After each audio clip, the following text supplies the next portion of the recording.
Welcome to For the Long Run, the podcast exploring the why behind what keeps runners running long, strong, and motivated. I'm your host, Jonathan Levitt. Through personal and professional connections in the running world, I have the privilege of getting to know some amazing athletes.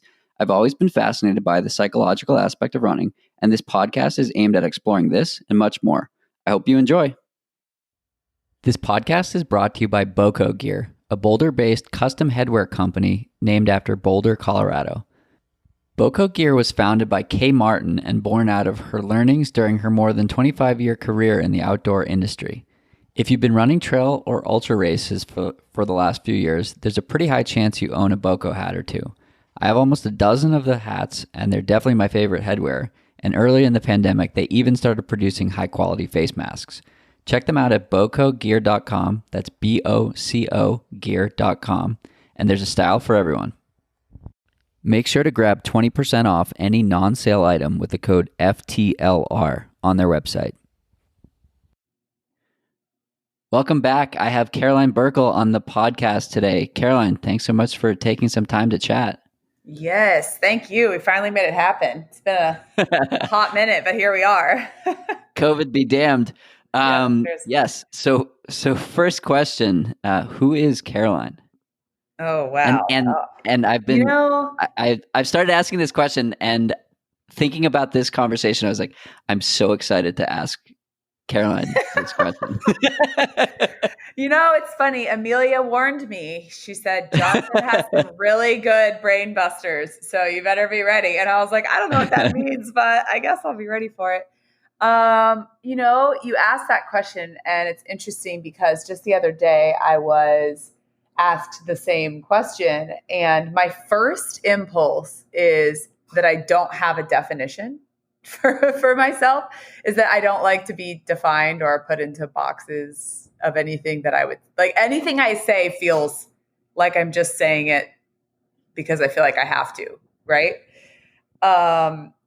So my answer to that is I am an ever-changing, ever-evolving human that has about 1,000 interests and 1,000 things that I am curious about and want to embark on in my life, because I do. And I feel that I'll be growing and changing forever. So it's like to define myself as one thing isn't even accurate.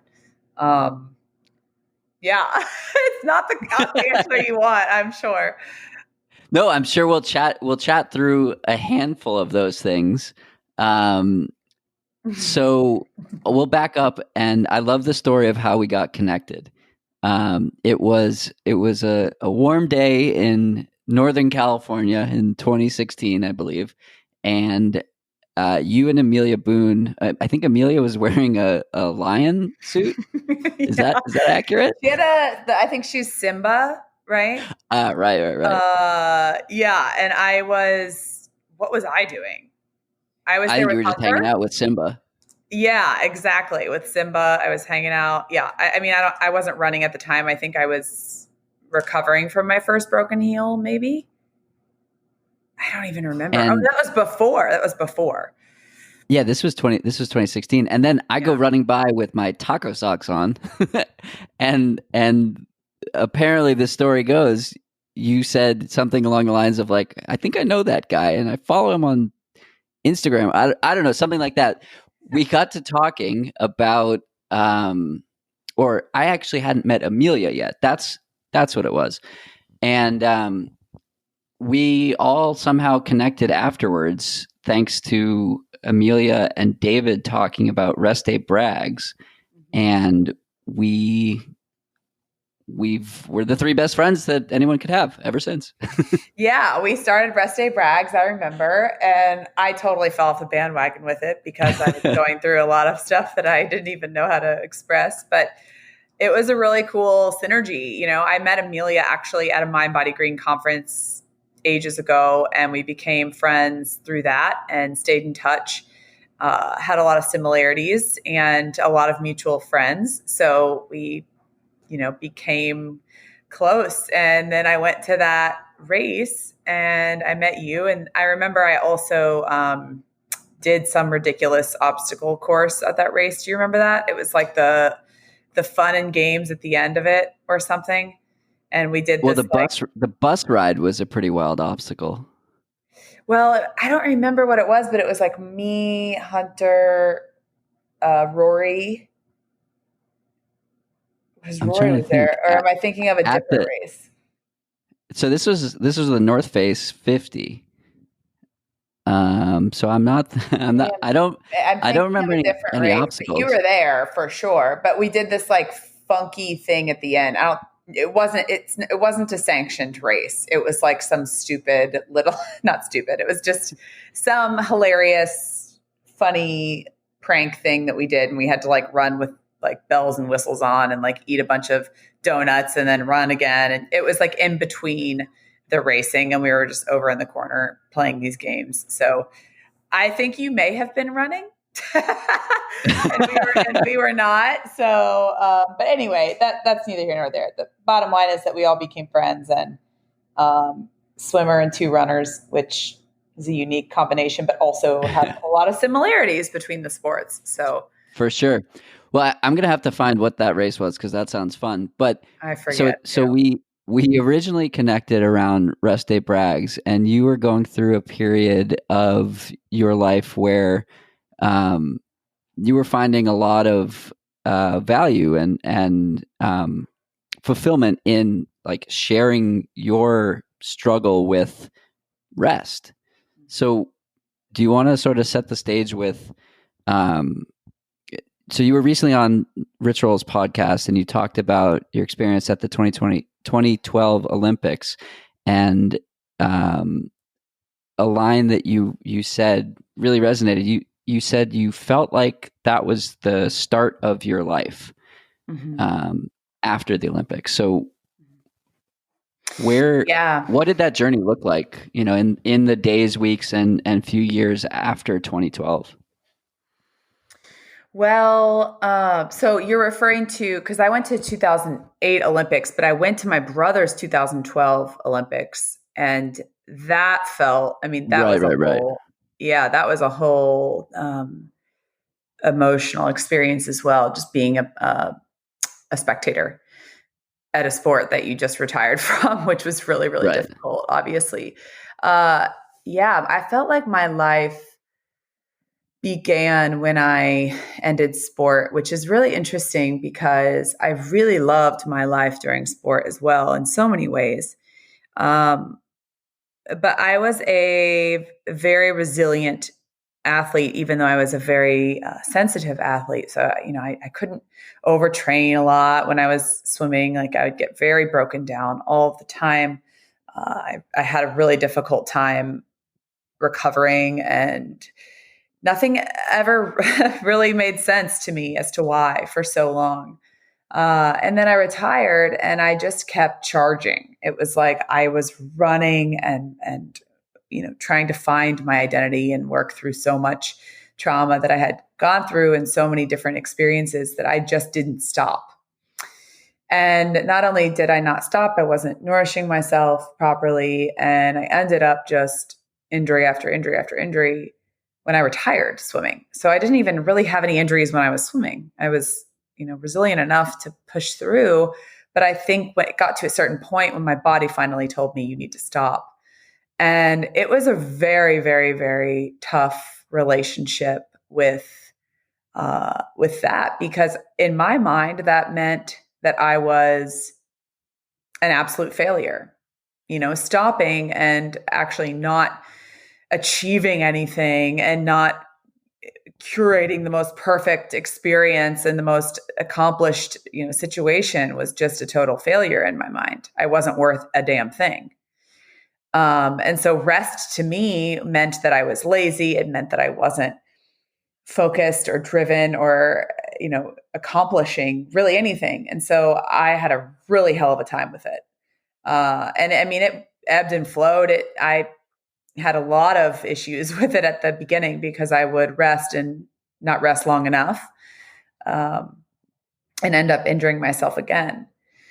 But the irony of all of it is that, you know, as I was competing, as I mentioned, and when I was an athlete, I didn't really have a lot of injuries, but my body was constantly broken down and overtrained to the point where I needed so much taper and so much rest that once I could sort of connect the dots as to that's the kind of human that I am, and I operate really, really well off of a lot of rest, it started to help me understand that that would carry through my entire life, probably. Um, and it's a place of acceptance at that point. You can't really fight it when you can't even walk, So yeah. What was that one thing you said that was particularly interesting? You said you felt like a failure. Why? Well, when you go to the Olympics and, if I back up and go through my whole career, being at the top of your game and going to world championships and Pan American games and just all these different international meets, and then culmination, NCAAs and then the Olympics, it's like your life you're made to achieve. There's absolutely nothing wrong with that at all.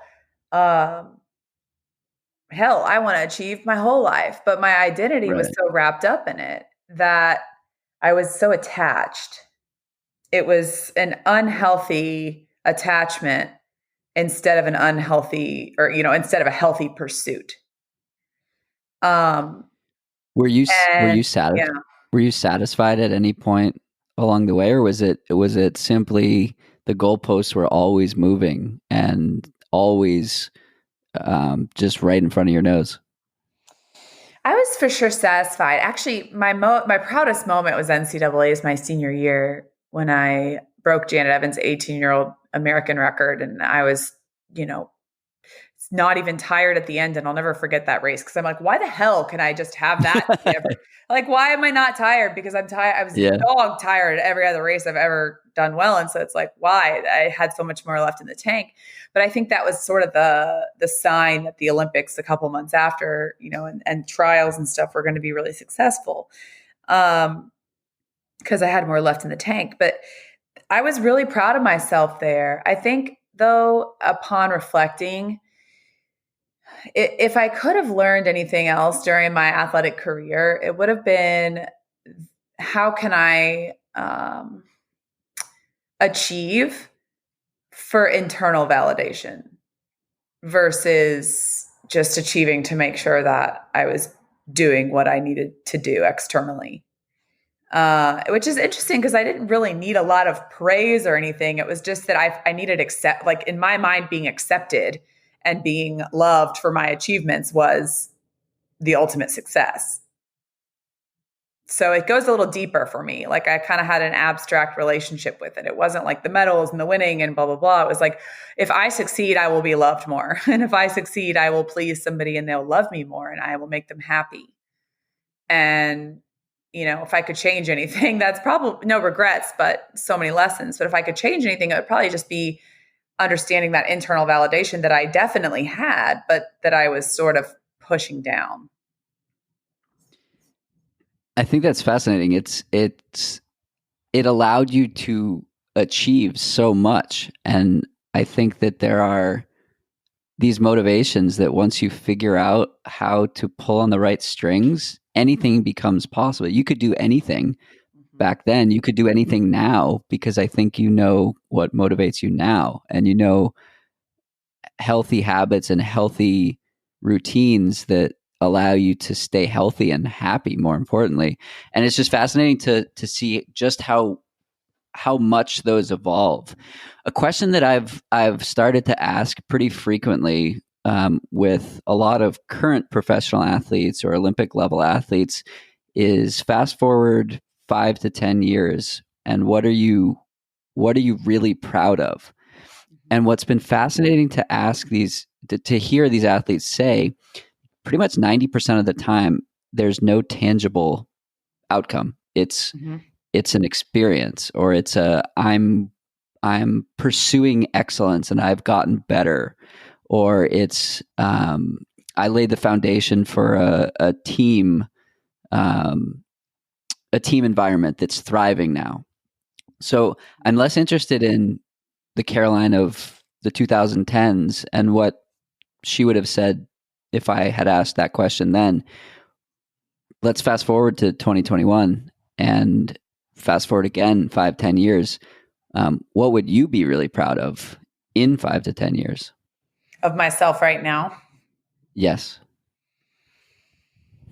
I'd be proud of acceptance. And I think that acceptance.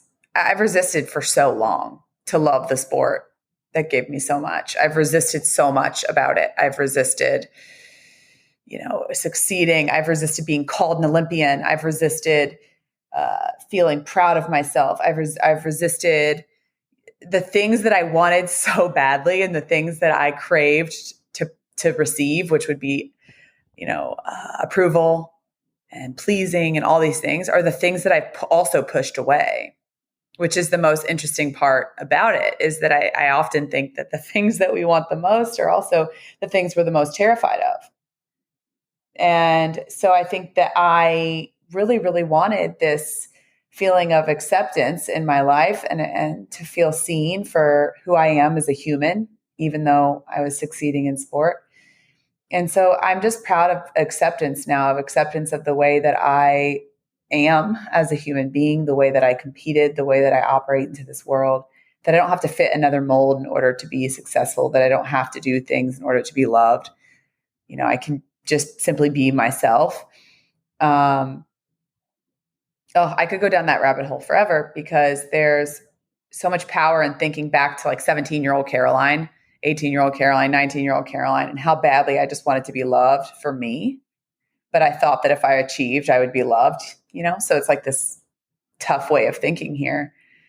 I think that's so relevant because I did a podcast with Scott Fauble, and he's a very fast marathoner. And one of the things that we were talking about was he had a conversation. I think he was talking about his girlfriend and his own pursuit of a 208 or 209 marathon. And he was like, look, if I don't achieve that goal, my girlfriend's still going to love me. Like, I'm still going to be able to show up for those in my life that matter most. And they just don't care. And I think, as you're saying, getting to that place is so powerful, but it's so hard. So I'm curious, like, I'm guessing that a lot of people listening to this have or are currently struggling with the exact same thing. I struggled with the same thing. I chased the Boston qualifying marathon for 4 years. I ran a 3:30 first marathon, and I wasn't satisfied by it. And many people will never run a marathon that fast. And I was not satisfied. I thought people were, oh, that's slow. Oh, you should do better. And I cared too much about the time and what the time meant.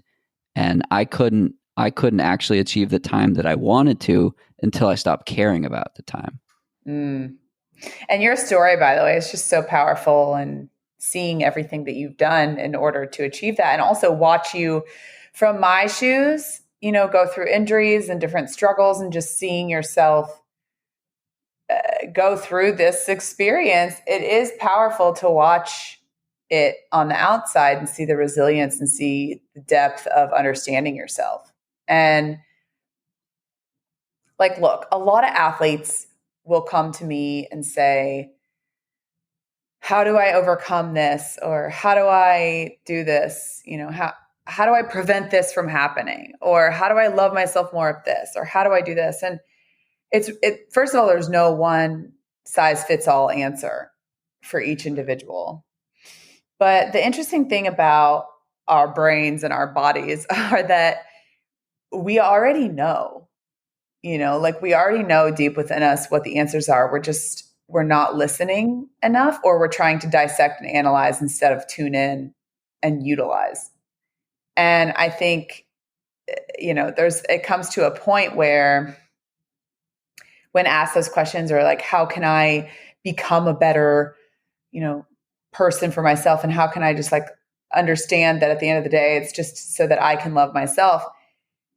It's literally just that, like having to say those things over and over again to yourself and understand that exact concept. like I am a human first, and what I do is my sport. And those two lines are so powerful because it allows us to do two things. It allows us to accept ourselves and love ourselves and see ourselves. And it also allows us to continue to strive for what we want and compete at a high level and know that that's still okay, that you want to kick ass and take names. Like you're not going to lose your edge by accepting yourself. And I think that is the main thing that I sort of drive home to myself and to other athletes is, by accepting yourself as a human being first and really working on loving the person that is doing the sport, you're actually giving yourself more ammo in your sport because you're filling your body up with energy, that is needed. And also, like, that's not going to take away your competitive edge. I love that so much. I think it not only won't take away the competitive edge, it makes you dangerous in a good way to your competitors, to your ability to improve and get the most out of your body. Because when you get to that place of acceptance and like, I get to do this, I am happy when I do this, everything becomes, how do I sustain this versus how do I extract more value or more speed or more efficiency, or like it becomes qualitative. Like, how do I do it for as long as possible versus how do I do it as good as possible right now, which is wildly unsustainable. Right. It's such a powerful thing to really sink into because there's a lot of controversy around athletes needing to only focus on their sport to be successful, and they can't think about anything else or have anything else in life, or they don't deserve anything else, or that's the thing that will make them successful, or they're not, worthy unless they do X, Y, Z. And there's a lot of resistance to just love yourself as a human, because what would that mean? And that's a powerful question. Like, anyone that's listening right now, like, what would that mean if you loved yourself as a human and your sport didn't define you in that way? Like, what would that mean for you as an athlete? Does that mean you're not paying enough attention to your sport? Does that mean you're not dedicated enough? Does that mean, and the reason I'm saying this is because these were all the same stories I told myself for so long. Like, I have to do this in my sport and succeed and prevail and win and all of these things to be loved.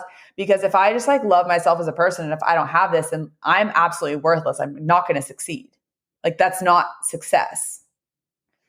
And yeah, I think we can look at Michael Jordan and we can like look at these great athletes and, say, oh, well, they were just like, 200% in every moment of every day of every breath that they took.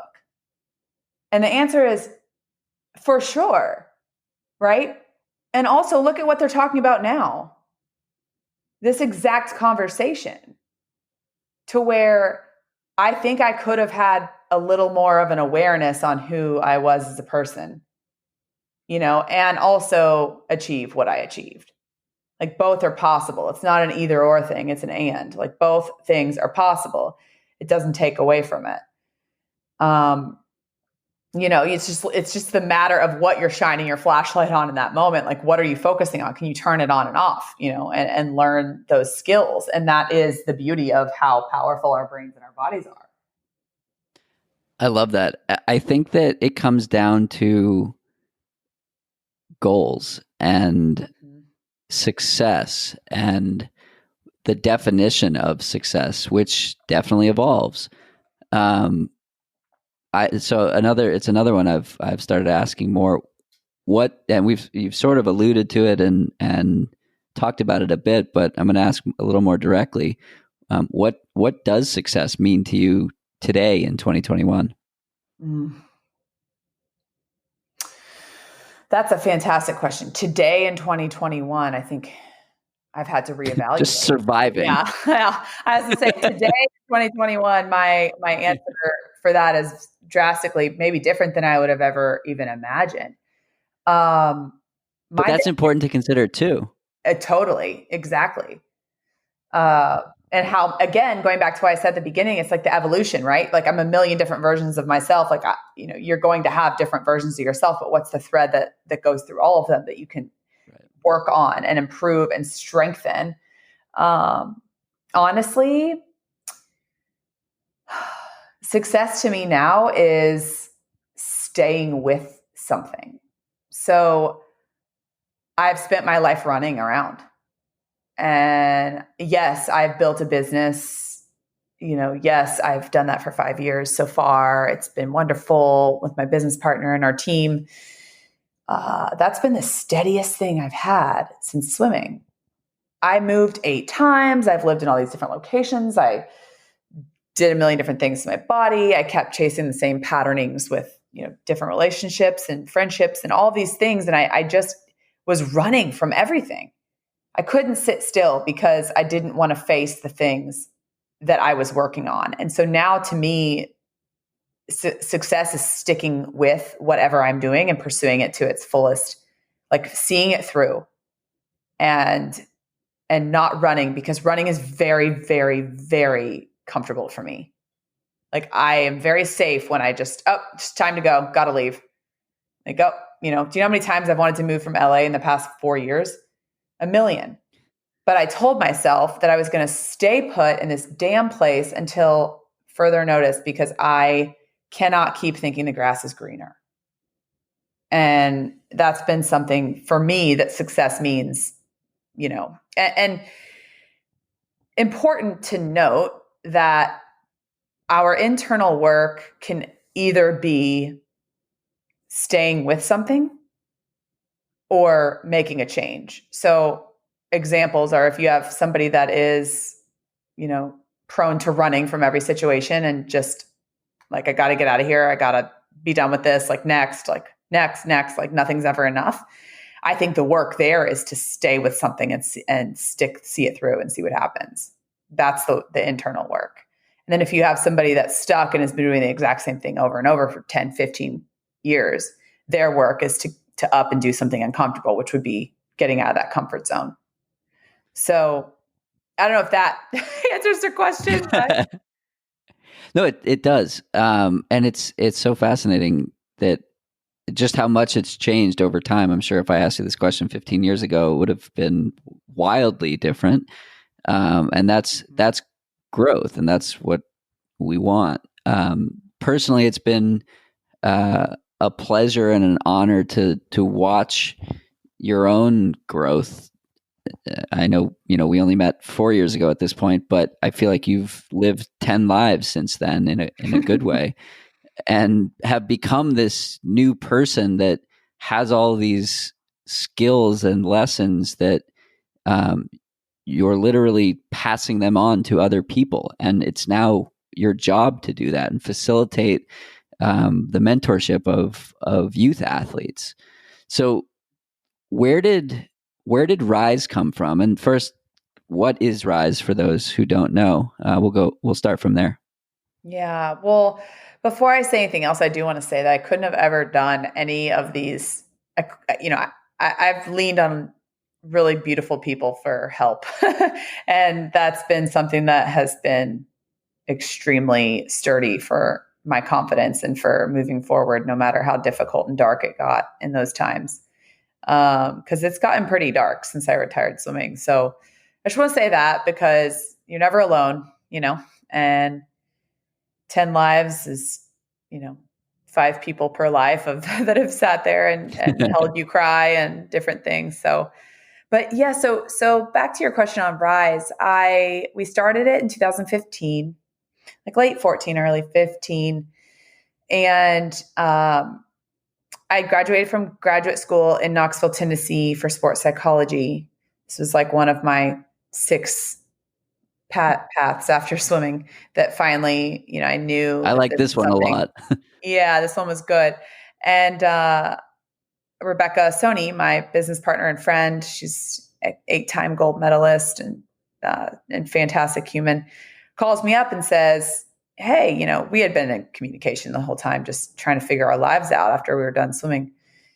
She said, hey, I've been creating this platform for youth athletes where I make a course and videos. And I actually have a couple that I'm mentoring in person. Would you ever be interested in doing that on the side, like while you work through, figuring stuff out? And I was like, oh my gosh, this is exactly what I want to do. Absolutely.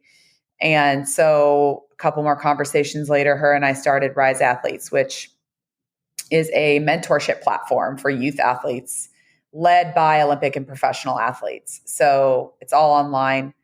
And we have 34, 35 mentors now, hundreds, of athletes. And it's been a really beautiful experience to build this platform. Also very challenging and very difficult, just learning new skills and running a business and doing all of the things that entails. So it has been awesome. And we, obviously we were COVID ready with everything being on Zoom already. So it's served us well, especially in this really difficult transition of a year last year. But, our goal and our mission is to give youth athletes the tools that we wanted and that we had as professional athletes so that they can navigate not only their sport, but their life. So yeah, it's in essence a mindset development program. Do you think about your legacy with that? Like, you're touching the lives of many, many athletes, and imagine if you had somebody like this when you were 15. I would have loved it. Oh my gosh. But think of all of the athletes that get that experience and then they go on to do amazing things and pass on their learnings. Yeah. Do you ever think about that? I do. And it's so cool to think, generational changes are happening right now, big time. And this is one of them with youth athletes. They're learning all these things that they can then go pass on. But also my legacy with this, like, I tell you what, Jonathan, I get so excited about giving these mentors an opportunity as well. So when they're done with sport, they are trained in our program and that they get to go out into the world and find athletes and work with athletes and give back the things that they created and the things they wanted. And so being able to work with such driven individuals and to see them soar in their life after sport or during sport, whichever one they choose, is so rewarding to me. I really love helping not only the youth, but just these mentors as well. I want to create some change. I want to be that our business wants to be the umbrella for youth athletes, like that parents and coaches can go to have that third leg of support for their youth athlete, psychologically and through mentorship and big brother, big sisterhood and all of the things that would entail. Yeah, it's a powerful, mutually beneficial relationship for sure. It certainly sounds like it. What are some of the coolest stories that you've heard from mentors or mentees? Ooh, there's no shortage. I have athletes that I've worked with for 5 years even, and it's super cool. I mean, Rebecca and I work with just a few now, just since we run the business, but some of the other examples, our athletes will have like water polo. We have all sports. So we have like water polo girls working with youth, and they climb from being a walk-on on a team in high school to being a starter and getting a scholarship. And the coolest thing ever is seeing an athlete overcome an injury or something really difficult. There's so many. But the main ones are coming a lot. We have a lot of stories of like walk on or want to quit, not sure if I want to do this anymore, to rekindling that fire, getting a Division I scholarship, going off to college. And, it's like seeing a little baby grow up, like your little kid grow up. And that's the goal. It doesn't have to be anything crazy because, to be honest, we sort of like, they can work with us in college, but for the most part, it's just high school. So once they go to college, it's like they're off on their own, and that's when they really soar. And just trusting that we've given them the foundational tools in order to navigate whatever they need to navigate once they get to college as well. That's super cool. 2020 was all about adapting as runners and also in every other aspect of life. As a sponsor of this episode, I'm proud to highlight BOCO Gear's face masks, which are a perfect complement to their hats and other headwear. Offering a double layer with a slot for a filter, these masks will help keep you and your community safer in these trying times. With dozens of styles available online, there's an option for everyone. Check them out at bocogear.com and please wear a mask. And now back to our conversation. What are some of the lessons that you learned as an Olympic level athlete that you've taken to running a business? Time management. I love time management. I love it. I thrive on it. You are very good at blocking and dividing how you spend your time, I've noticed. Yeah, I really tried that a lot, and I've gotten better at boundaries. I wasn't the best for a while. I would work until I was blue in the face and forget that I had a million people to respond to and stuff like that. But yeah, I think I've learned time management. I've also learned to separate work and life. So one of the phrases we had in swimming was leave it on the pool deck.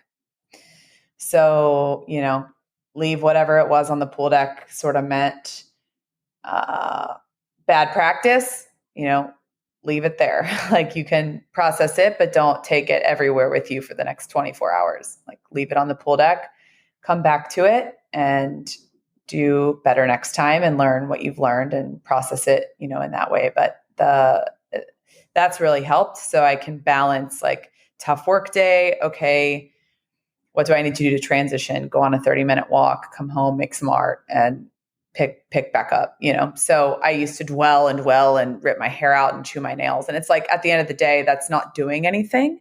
So I've really learned how to transition and put my body into a different state so that I can then come back to it in a better place. I've also just learned to pivot. At Rise, we've had, months where we're just ripping our hair out as well. Like, what are we doing? This isn't working. Like, we're trying to set up all this stuff. It's not working. And pivoting, and knowing that like a failure or a failed attempt at creating a product or an experience doesn't mean that it's over. A bad race doesn't mean that it's over. Again, you pivot and you recreate, change your state and recreate the experience in a way that's going to work. Yeah, gosh, there's so many parallels. I'm sure you notice this too. I don't know if you have that kind of experience where you're like, oh my gosh, there's so many things that in my running life show up in my work life and vice versa. Like, just the way that you are driven, the drive that you have.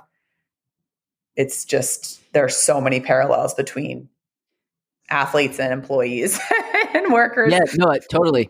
There was an article in Outside Magazine a couple of years ago now that said that endurance athletes make the best employees. Yeah. And it was not like a joke. It was like, here's the evidence and here's why. And it's exactly what you're saying. It's like, you have a goal, you need to block your time, you need to schedule your time and approach it in manageable chunks versus like trying to eat the elephant all at once. And yeah. I'm in a role where there's a quantitative goal. And if I look at the quantitative goal on January 7th, it looks insane. But that's not how you can look at it. You need to look at the pieces of the puzzle that you can control to have the outcome that you need. That sentence can be said about literally anything in life, whether it's running, whether it's swimming, whether it's work. That's the biggest thing that I've learned from running applied to work. But then there's the endurance lessons that apply to life. I was talking with my therapist on Tuesday, and I've been living alone. I don't know, since March, basically. Yeah. With the exception of 6 months living with my parents over the summer, which was incredible. But that basically ended in September, and I wanted to move back to Boston and whatnot. And so the conversation that I was having with my therapist was, and for context, I'm spending some time in Colorado with my roommate this winter. And I have a tangible end to when my extreme isolation, call it, will end. And what I was saying to him was, this is like a marathon. Like, I have a tangible end, but it's about to get really painful. And it's dark, it's cold, it's, nobody's doing anything in Boston, and that's okay. I can hurt for a few more weeks because there's an end. And even if you don't have, change coming in of state and whatnot, like, this thing will end, and this pandemic will end, and we'll get back to some sense of normalcy. But these next few weeks and months suck. But good for us, we thrive in that, and we can choose to get uncomfortable, as you've said a couple of times. And that's where it goes from woe is me, I have no control over this situation, to I can choose to get uncomfortable, and I can lean into this and accept that it's going to be like this, because it won't be like this forever. Right. And that's the work right there, is that you like becoming uncomfortable. And we've heard this a million times, right? Like, I'm sure all the athletes listening to this and people hearing, it's every time somebody, says, like, just be comfortable being uncomfortable. It's like, well, yeah, but it's not, that doesn't just pertain to sport, right? Like, that pertains to everything. And it's the most valuable lesson that I think I've ever learned. But oftentimes the discomfort isn't what you think it is. The discomfort is something that you sometimes haven't even explored yet. And the discomfort is something that may seem, quote unquote, silly, or that's fine, I don't even need to do that anyway, kind of, mindset. But really, it could be the ticket. It can be the thing that you lean into a little bit further each time. And shoot, I have so much to learn in this area too, because I look at my life, and yes, I've been through a lot, and I try not to do the suffering comparison game where I'm like, well, there's so many more people that have been through so much more than I have, which I do every minute of every day. And which, it's like everyone's experiences are so unique. So what's uncomfortable to you is comfortable to somebody else, So the only way to learn what's uncomfortable to you is learning what you're resisting. And whatever you are resisting, and whatever that is typically what you typically what you could benefit from leaning into. And yeah. I love that. I've never thought about it that way. It's like the analogy in training is like, you don't train your strong suits, you train your weaknesses. So in life, it's the same thing, right? Yeah. And I think that, in my opinion, and this is just my personal opinion, I think there's a lot of language shifts that could happen in the sporting world. Like, strengths and weaknesses is one of them. I like to sort of think about it as resistance points and then comfort points. It's like, if you're really good at something, like, hell yeah, you're comfortable with it. I mean, why wouldn't you be? You're freaking good at it.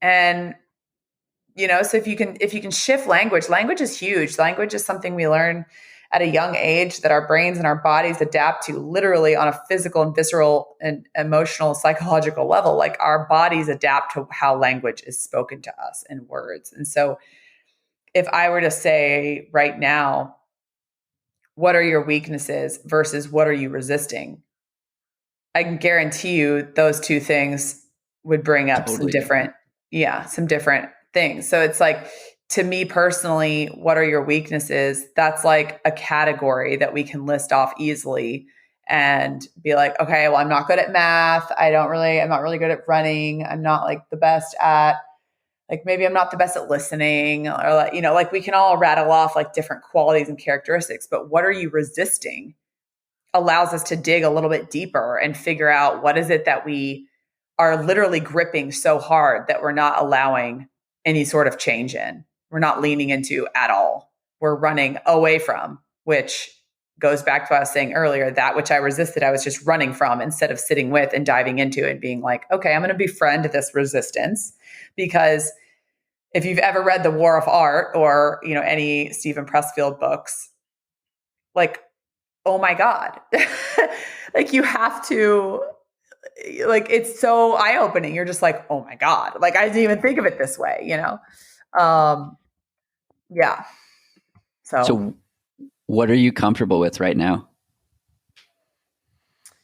Honestly, I'm comfortable, and this is something that I think about with Rise. I get too comfortable doing the same thing over and over again with work. Like, it's time for us to like push it a little bit. And so right now we're looking into different partnerships and things like that. So that's becoming very uncomfortable for me, work-wise. Because it's like, oh, it's so easy to just do the same thing we've been doing over and over again. Personally, what I'm uncomfortable with is, oh, wow, this list could go long. I'm very uncomfortable, which is interesting. I'm very uncomfortable doing the same routine right now. Like, I'm uncomfortable and also comfortable. So let me explain this. I'm resisting change because of COVID, right? Because it's like, well, we can't. So I just can't do it. Right. But I'm also really comfortable in my little basement routine with my dumbbells and, which I love, but it's like, I would be so uncomfortable right now walking into a karate class, for example. I'm just giving a small, routine style example. But also, like, so a lot of times I sort of waver on this path of like, routine is really good for me, but I get really comfortable with my routine, and I need to be uncomfortable to a place where I can step out of that and put myself into a different realm. And there's nothing more I want right now. I really want it, but it's really damn uncomfortable, and I'm resisting that entire process because it's like, then I have to like change my routine and my schedule and like all these things. And it's just so laborious, and that's so hard. But it's like, what am I going to do? Sit here and be angry at my routine forever then? Like, I've got to do something about it. So I'm a weirdo, and a lot of things are actually the same for me. Like, what I resist is also what I want, kind of going back to all that double way of thinking.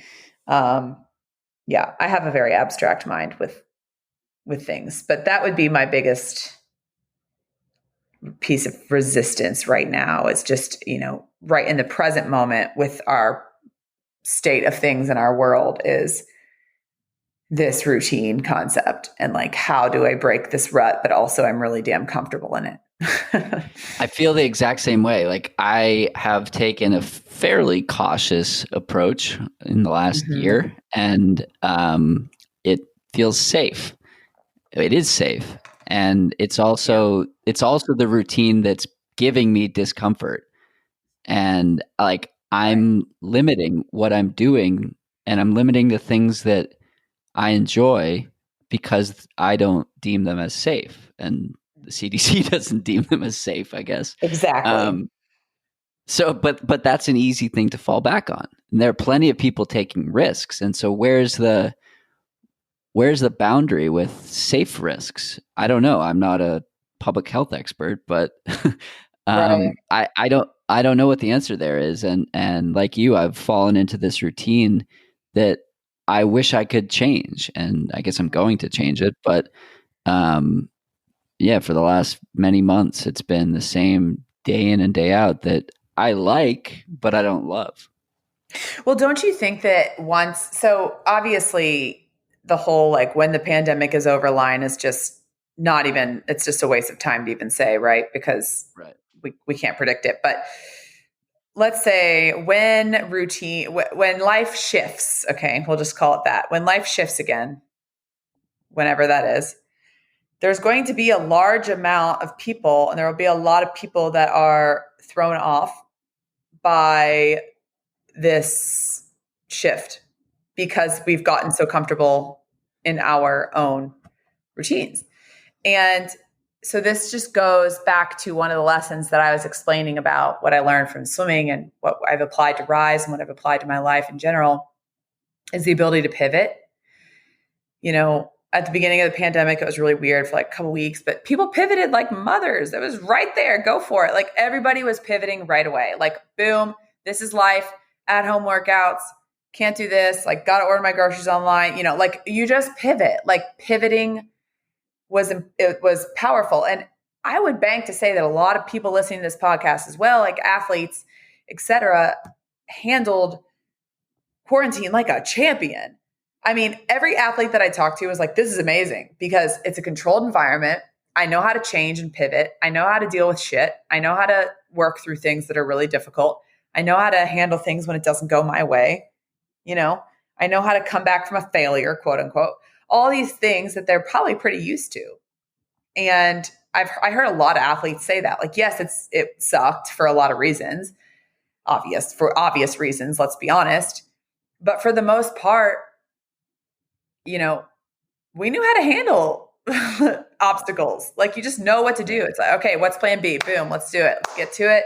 Here we go. Like I got it. So that's going to happen again. And there will be a big wave of that again. And along with that will come a wave of discomfort because our nervous systems will not be used to that. And it will be a shock to everybody to have to put themselves back into an environment where it's like, oh my gosh, there's so much stimuli again, coming from external, actual, tangible things versus the internet.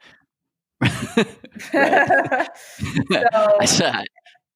saw my chiropractor yesterday, and his dog comes to the his practice as well, and talk about like physical stimulation. Like I haven't seen many people indoors in months, and now I have a face-to-face conversation and a dog that's really cute, and it was very overwhelming.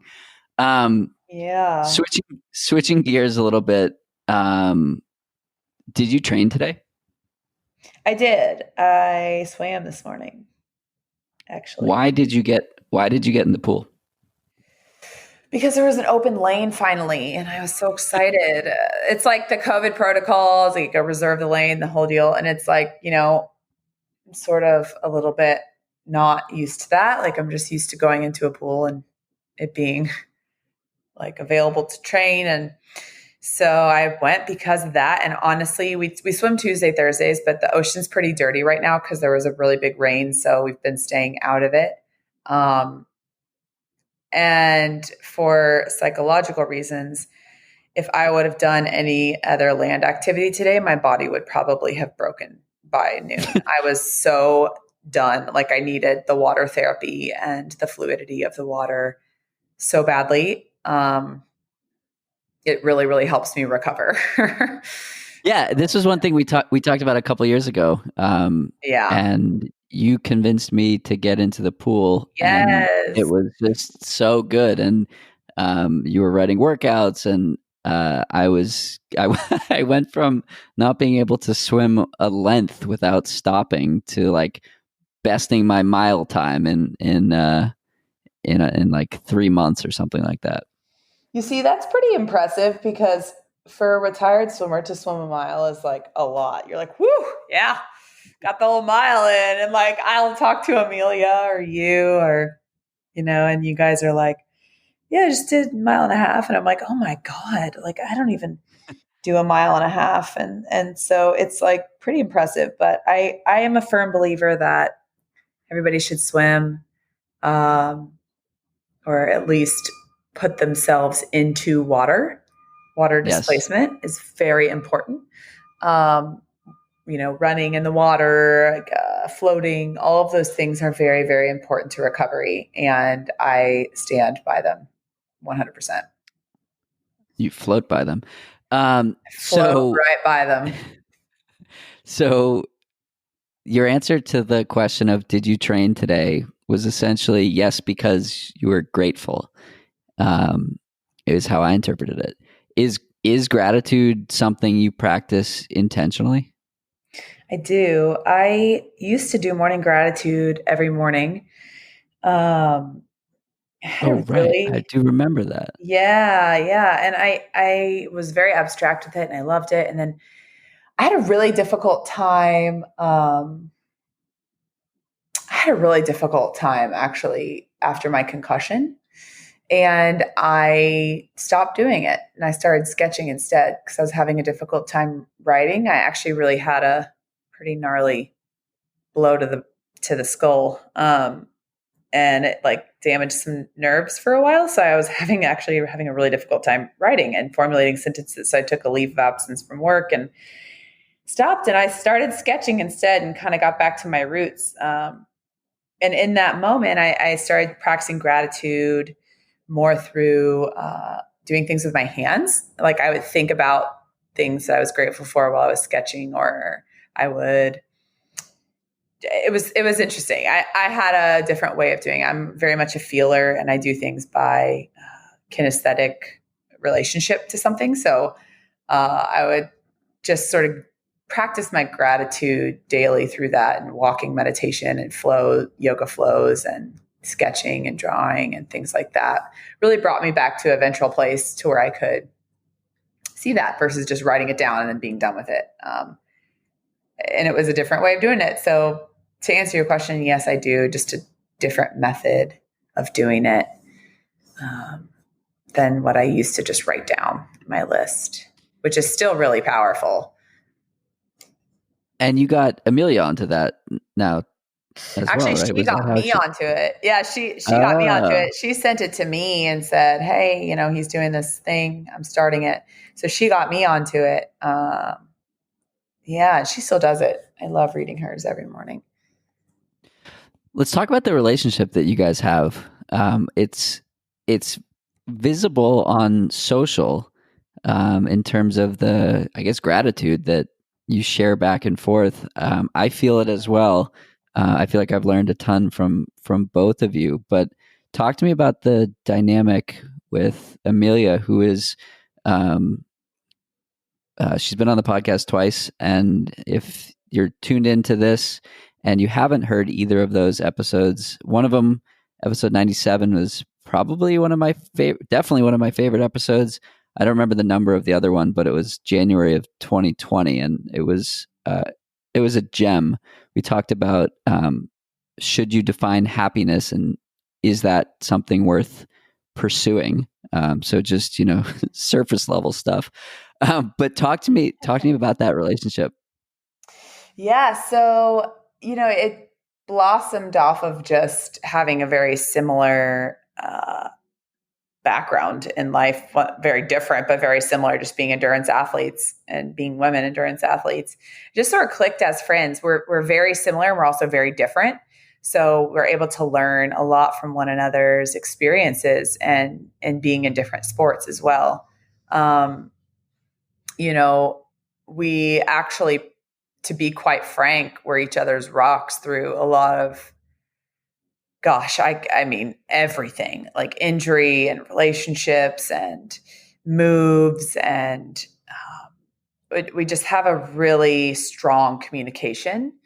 And I think something that we've both evolved in and that we're really working on right now, that we finally sort of tied the thread in, is just the different traumas that we've both been through that are different, that we bonded over as well, that we're now learning how to let go of. That's very painful. And there's a lot of grieving in that, and working through that. So it's sort of been this healing journey to support one another's experiences, is how I look at it. And obviously a really fun friendship alongside of it. But we're just deep humans. We talk about everything, literally everything. Like there's nothing really that goes unsaid. to one another about our lives, which is pretty, really, really special. And a friend. And I think, finding really good girlfriends in your 30s is a powerful feeling. And I found some of my best friends in my 30s, and I'm really grateful for that. So I think I met Amelia when I turned 30, actually. So I'm 34 now. So maybe a little longer than that, but no, yeah, that's about right. So yeah, our dynamic is very fluid and communicative, based on healing, to be completely honest with you. And I think that's special because it wasn't surface level. It wasn't just silly, circumstantial friendship. It was a deeper kind of curiosity for what we could do, how we could heal through our bodies and all of the pain that comes with that. Yeah. I love it. I'm going to ask. Yeah. Speaking of deep conversations, I'm going to ask you a question that I asked her as well. Why are you here? Here on this planet? Yes. Or here on this podcast? No. We know the last 60 minutes have answered the latter question. I want to know the former. Honestly, I say honestly a lot. I apologize, y'all. I feel like I am this. Everyone's going to laugh, but I'm going to say it because this is my work, is that I have to practice saying these things because I have always felt very different in my life and I know that we all feel that way, which is a very universal experience. I've pretty much felt awkward and different and very strange. Like I wasn't understood for so long because I'm a feeler and I'm intuitive and I feel like I'm like a generational healer for my family. And this is a weird thing to say, but I feel like I'm able to clear a lot of things that have been the same for a very long time, like generations ago. And not that they're bad. I think it's just time for a shift. And I feel like, how there's always those quotes, like there's like a black sheep that just sort of carries the change for their loved ones and their families and their closest people. I've sort of started to realize that. I was always like the moderator, the mediator, like the one in the family that was like, guys, like, and I love that role, but I'm also learning that I feel like I have just a different superpower to sort of be the change and make a shift in healing some things that could be healed within my immediate circle and my family and pass that on to the next generation in a way. So deep, but I do believe that there's some people that could probably resonate with that. I think a lot of us right now in our 30s could probably resonate with that from our previous families and worlds and all of the things that have been conditioned up until now. Yeah, abstract. But that is why I am here. I really feel like I can make a big shift and a big change in the way that people feel and connect with themselves on an intuitive level and not just on a logical level. Very cool. So you've shared a lot about yourself in the last 60 minutes. I think my last question, I could go for hours, but I think my last question is, what do you wish people knew about you? I'm a pretty open book, but I feel like I wish that they knew that I was sensitive. I think a lot of people don't assume that I'm sensitive, like very sensitive, highly sensitive human. They assume I'm like some badass that's like gone in the Olympics and lifts all these weights and throws all these stones. And I'm very sensitive. Like I'm a very sensitive human. And I find that to be something that I'm just now learning as a superpower. I've always been very ashamed of it. and I feel things from a million miles away. I can feel shifts literally in the energy of the earth. Like I feel earthquakes before they happen. Like 5 minutes before, I'm like on edge walking around my house and there's an earthquake. It's like I'm just weird. I think I just I like being weird, but I wish that I felt understood there, and I wish that that could be embraced maybe a little more than labeled like, oh, you're just sensitive, or things like that. Like that it was embraced as a superpower. Well, it definitely sounds like a superpower. Yeah, I really am learning that it's okay. And even on this podcast right now, these podcasts are so important to me, but I also get off every time in full vulnerability. I'm like, oh, it feels so silly. I just talked about myself for an hour, and who wants to hear about me? Like there's so much going on in the world. Like it's so silly, And then I remind myself like, Caroline, be more human, like human connection. Like allow yourself to just be who you are. And because the amount that I do this for others and want to hear about others' experiences and others' lives, it's like, I love that. And I hope that people can, take from this conversation or any of the things that I've talked about in other podcast conversations and just apply whatever they want to their own life and feel seen for their experiences in that way. Like that's my greatest wish, but I get so sensitive about it because I'm just such a feeler. I just want to make sure that everything is okay. And so I'm working on that being a superpower and not something I need to like be ashamed of and things like that. Awesome. I love it. This was super fun. Huge bummer that it couldn't have happened as we originally planned on my drive to San Diego and stopping to see you and chat for a few hours. But we have that to look forward to at some point in the future. And thanks so much for taking some time today. Absolutely. We can do a round 2. No problem. Deal. Cool. Awesome. Thanks, Jonathan. Of course, if people want to follow along with your journey, where can we find you? Yeah, so I'm a one-trick pony with social media. I have Instagram for all 3 of my things: my personal, Caro Burckle, my work, Rise Athletes, and my art, Caros_designs. Or design. No, and I do have Facebook. I do have Twitter. I'm the worst at checking them. So I should do a better job of that. I'm having a better boundary with social media lately. I'm really trying to get on everything, but those are the main places you can find me, and my website. And that is in my bio of all the websites are in my bios of my Instagrams. So yeah. Awesome. Well, thanks so much. Thank you. That's it for today's episode. Like many long runs, it's sad when it has to end. I hope you join in next week on For the Long Run. And in the meantime, happy trails. If you've enjoyed this episode, it would mean a lot to me if you shared it so that others can find it and enjoy it too.